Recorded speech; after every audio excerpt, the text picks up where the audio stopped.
रानी यह जानकर डर गई कि उसके स्कूल का बदमाश राजू, जो पहले उसे धमकाता था, असल में उसकी क्लास टीचर सुधा के सिर पर एक लाल रेखा से जुड़ा हुआ था। किसी साजिश का सबूत ढूंढने की उम्मीद में रानी ने चुपके से उनका पीछा किया। आखिरकार उसने उन दोनों को एक निजी अंतरंग मुलाकात में पकड़ लिया।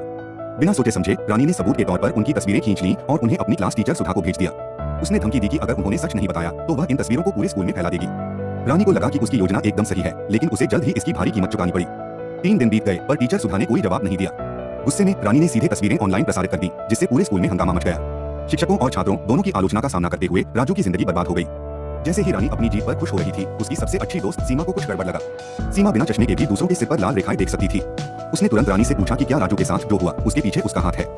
सीमा ने रानी को यह सब रोकने के लिए कहा, लेकिन रानी ने पहले इनकार कर दिया। जब सीमा ने अपने चश्मे का राज बताया कि वह बिना चश्मे के भी लोगों के सिर पर लाल रेखाएं देख सकती है, तब रानी ने अपना गुनाह आखिरकार कबूल कर लिया। उन्हें क्या पता था कि उनकी पूरी बातचीत को बाथरूम में छिपा राजू सुन रहा था। यह सब बर्दाश्त न कर पाने पर राजू चुपके से रानी का पीछा करने लगा और उसने रानी का रहस्यमय चश्मा चुरा लिया। उसे लगा कि वह भी दूसरों के राज जानकर मजा ले सकता है, लेकिन यह जुनून इतना गहरा था कि वह सड़क पर चलते हर इंसान के सिर पर लाल रेखाएं साफ देख सकता था और उसे यह अंदाजा भी नहीं था कि कोई उसे चुपके से देख रहा है। इसी बीच टीचर सुधा ने आखिरकार नरमी दिखाई और रानी के साथ छत पर मिलने का फैसला किया। उसी समय रानी को एहसास हुआ कि उसका चश्मा गायब है और उसने तुरंत सीमा पर उसे चुराने का शक किया।